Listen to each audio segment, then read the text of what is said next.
We have made it to the offseason here in year number 1 of the Cleveland Browns franchise here on Madden 26. It's been a long first season of this series, and it has been a struggle, finishing with a record of 4-13, the worst in the NFL. But that means that we had the number 1 overall pick in the NFL draft. The offseason will span over 3 episodes. Today, we will go through free agency. Tomorrow is, well, not part of this series, but it's the Virginia Tech offseason, which obviously coincides with this series. Sunday will be the draft preview for the Browns series here. Sunday or Monday, probably Sunday.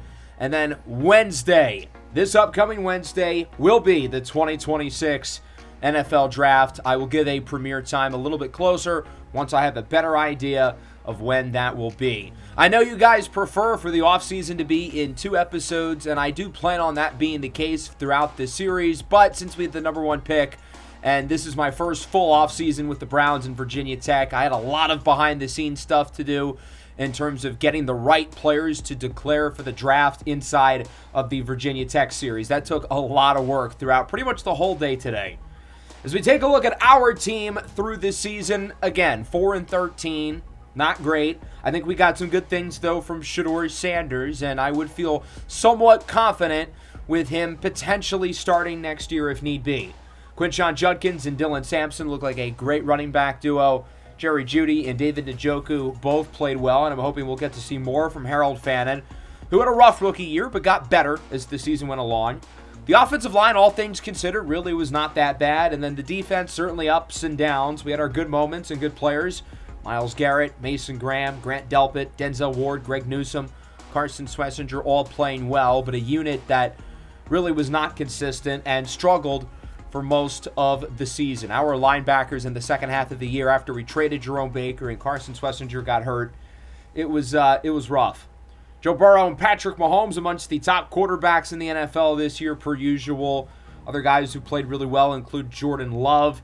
Jaden Daniels had a great second season. No sophomore slump with the Commanders. Jalen Hurts threw the ball well. Interestingly, a lot of the young guys struggled. Caleb Williams leading the NFL in interceptions. As for the rushing leaders, Derrick Henry finishes with the most rushing yards by a lot and the most rushing touchdowns at 14. Alvin Kamara, second in rushing, a guy who's never been a volume rusher throughout his career until this year where he's almost 30 years old. Quinshon Judkins out-meated Ashton Jeanty. Yes, Jeanty only played 10 games and he averaged over 5 yards a carry, but I'll take all I can get. Ja'Marr Chase wins the Triple Crown again, as good as he was last year. He might have been even better this year, which is very hard to believe. A historic run we've gotten over the last 2 seasons from Chase. As for the defense, the tackle leader through the National Football League was Edgerrin Cooper, the second-year standout with the Packers, one of the best linebackers in the league. Myles Garrett leads in TFLs, Tank Lawrence in sacks. Garrett led in sacks for most of the year, but cooled off towards the end and then got hurt. And then Grant Delpit, 3-way tie with 6 interceptions, the most in the NFL. Joe Burrow wins the MVP. The Bengals only won 8 games, but Burrow was so good they gave him the award anyway. Chase wins Offensive Player of the Year, while Myles Garrett does win the Defensive Player of the Year. His legacy score now over 15,000. That's the cutoff for the Hall of Fame. So he could retire today and would make the Hall. Mason Graham finishes in 9th. And shout out Jerome Baker, who finishes in 10th. He was playing really well with us and continued that success with the Chargers.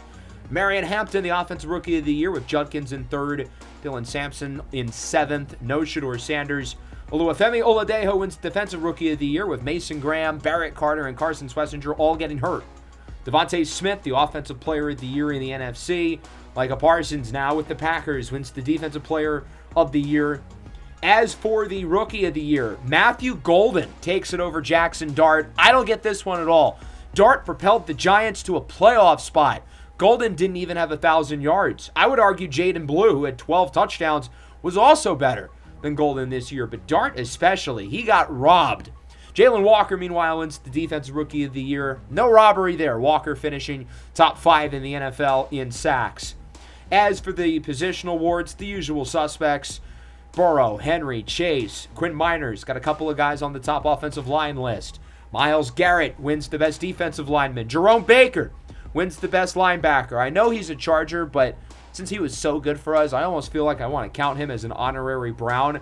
So technically that would mean we swept the defensive awards. Grant Delpit, best DB. Denzel Ward also on the list along with Rayshawn Jenkins. While Delpit was very good this season, I don't think he should have won it. He had a lot of lobs thrown to him in terms of the interceptions, and sure, he had to be the one to make the play on the ball, but he was good, but I wouldn't say he was best DB in the league. Good, if that makes sense. As for the standings, we did take a brief look at these in the last episode, but the Ravens 14-3, they're the favorites to win the whole thing. If not this year, when? Steelers make it in as well. Texans win the South. Titans make it in. Jacksonville misses out, which of course is good news for our draft pick. Bills win the East. Patriots grab a wild card spot, and then the Chargers win the West. Kansas City, you can't start 0-5 and expect to make the playoffs. Packers 13-4, number 1 seed. Lions have won, I think, like 8 in a row. They're playing ridiculous ball. Falcons win the South. Giants win the East. Eagles get in at 8-9. And then the Rams and Seattle both make it out of the West. So I would say the NFC is pretty open. I think Green Bay and Detroit do look like the two best teams there. The Packers have been better throughout the course of the year, but the Lions have been arguably the best team in the NFL over the second half of the year.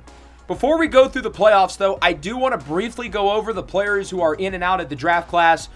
Obviously, we're not going to spend too much time with the draft today. That's the next episode, but I do want to point out the players who have left the class late or have entered late. We'll start with the big one. Tyree Wells of SMU, the quarterback who has propelled himself not just into the first round, but in the top 10 conversation. I've been hinting at him potentially returning to school, and that is exactly what he is doing. A rarity for a top 10 pick, but SMU's going for a title. He convinced all his top receivers to stick around as well. Wells believes that going into next year, he can be the preseason Heisman favorite, the preseason QB1 in next year's draft. He wants to win a national title before going to the NFL. I'll share more details in the Virginia Tech episode on his decision. Riddle and Stone separate themselves at the top, and it's more likely that some of these other quarterbacks in the back go in the first round with Wells out. Cedric Carter, inefficient towards the end of the year. He did score 28 touchdowns, but he is going back to school. He will be going back to Ole Miss, who's obviously losing a lot on offense. Zarius Stone and the two offensive tackles, all three of those guys projected as top 10 picks right now. So Carter's going to have to be the engine for them next year, and he clearly feels confident that he can do so. This is a really good offensive guard class, so much so that two of the top guards in this class are not entering the draft.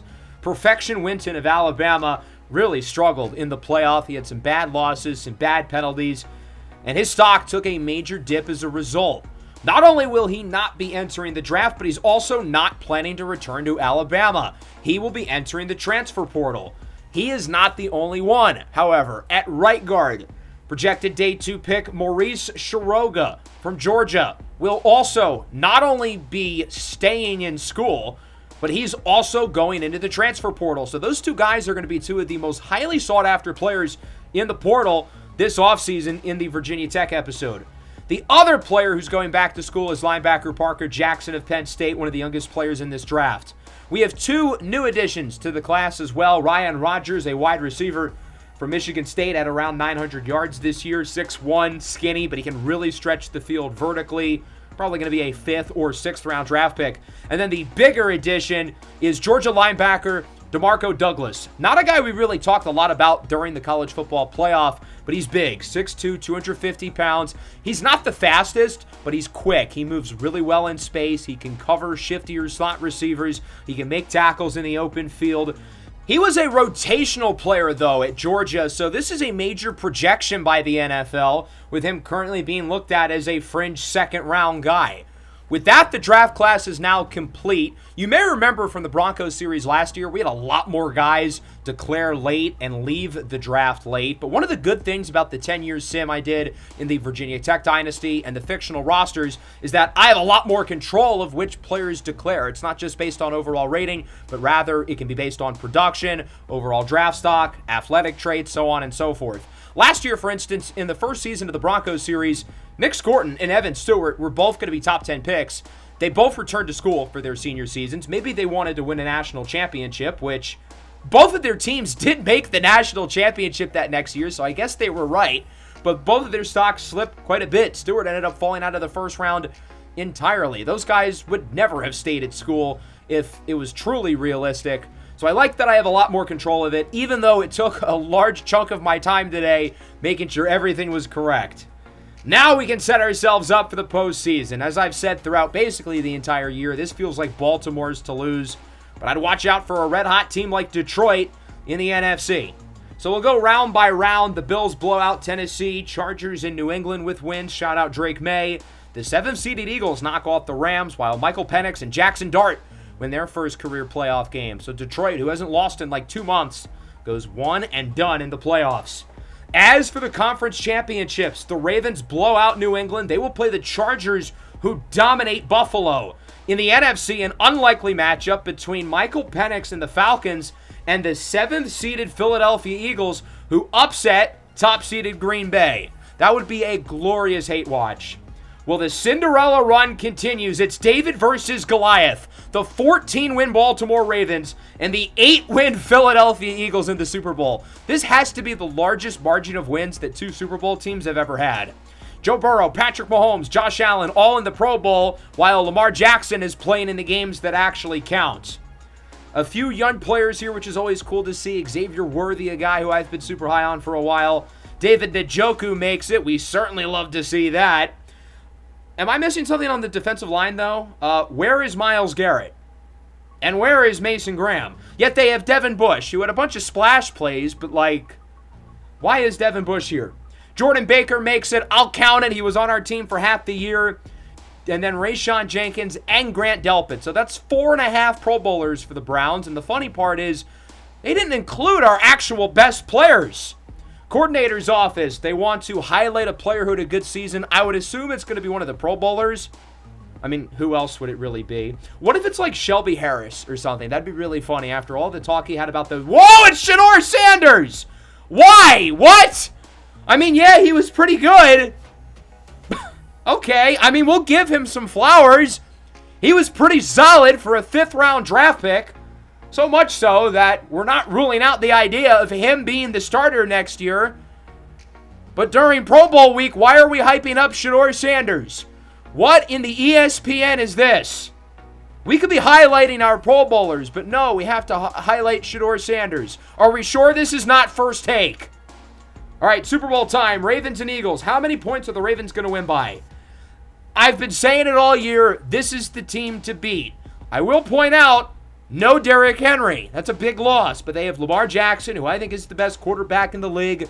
Finally makes it to the big game. I think he's ready to win the whole thing, and he's got a great roster around him, although it's going to be a lot harder to run the ball without the king. The Eagles only won 8 games this year. They were not very good, but they have a Super Bowl winning quarterback and a Super Bowl MVP with Jalen Hurts, who had a great year, and obviously one of the best rosters in the NFL, although they are banged up on defense. No Jalen Carter, no Quinyon Mitchell. I would say those are probably their 2 most important guys on that side of the ball. They also brought back Nelson Aguilar for good luck. He was a big reason why they won their first Super Bowl a decade ago. So the Ravens going to win by 30, maybe 40? They win by 1. 25-24. The Cinderella run ends for the Eagles as clock strikes midnight. Lamar Jackson finally has his ring. Both quarterbacks were pretty meh, I guess. Neither were bad, neither were good. Rasheen Ali scores twice in place of Derrick Henry. Dallas Goedert and Isaiah Likely lead their teams in receiving. And then Devontae Smith, the Offensive Player of the Year, 0 catches for 0 yards. That is inexcusable. As for the defense, Trenton Simpson put up some big numbers, and he actually wins the Super Bowl MVP by virtue of nobody else deserving it. So shout out Trenton Simpson for the award. And now we have a new mock draft. They still have Zyron Walker at number 1.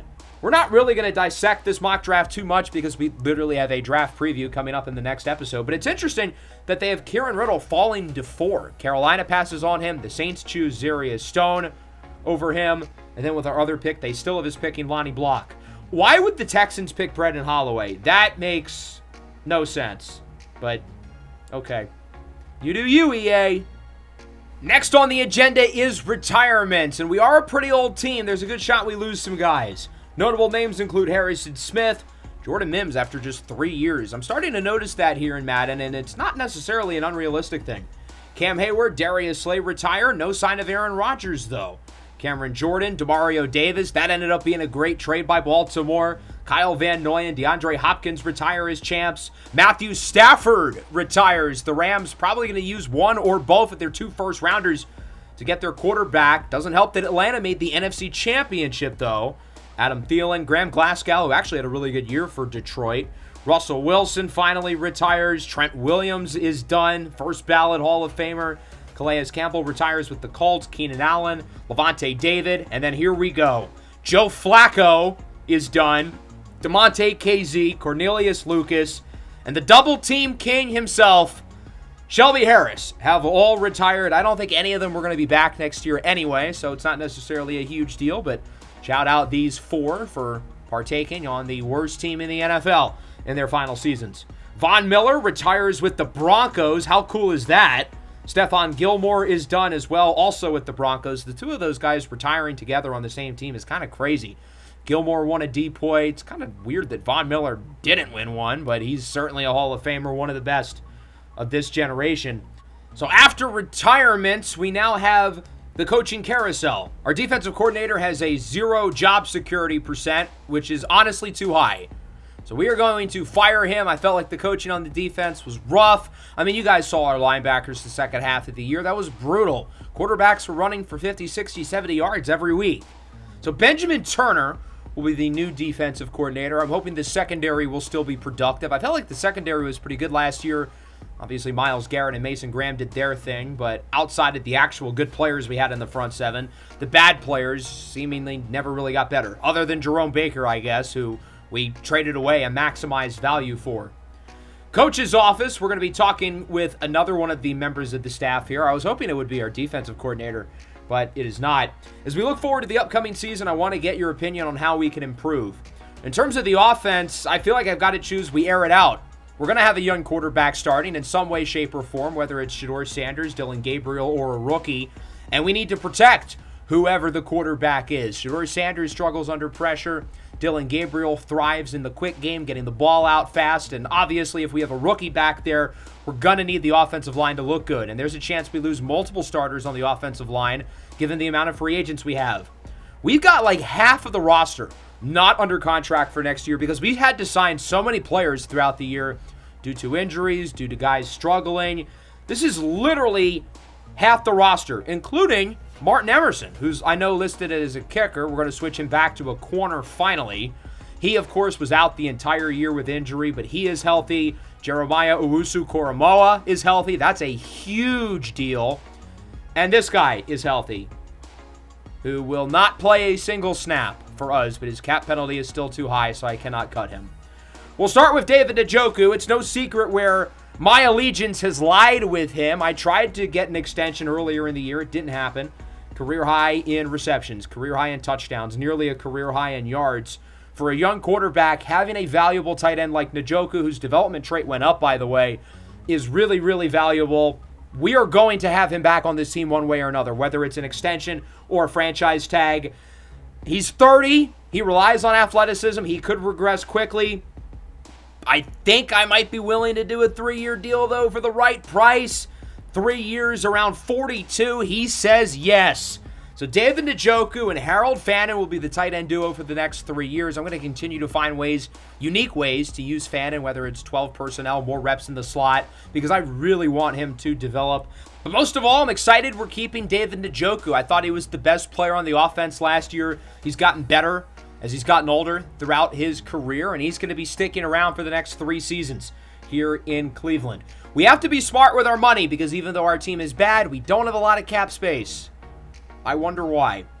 I do want to re-sign Martin Emerson on a prove-it 1-year deal. See what he's got. I was excited about him coming into the series before he tore his Achilles.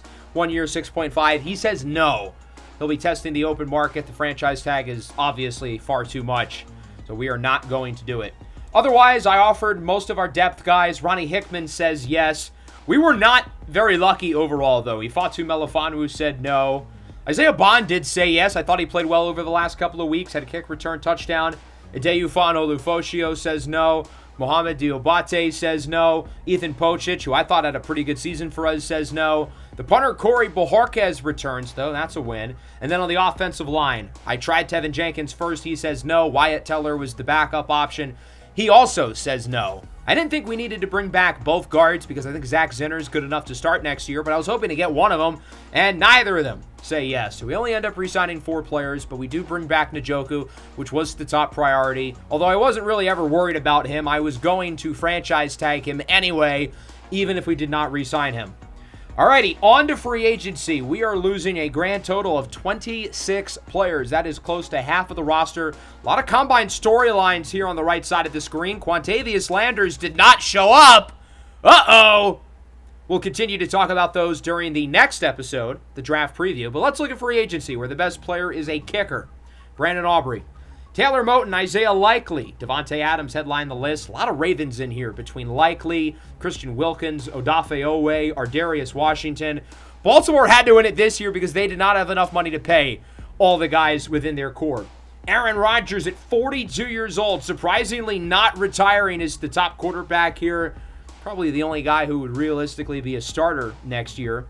So as I look at the roster, we're probably going to need another veteran quarterback.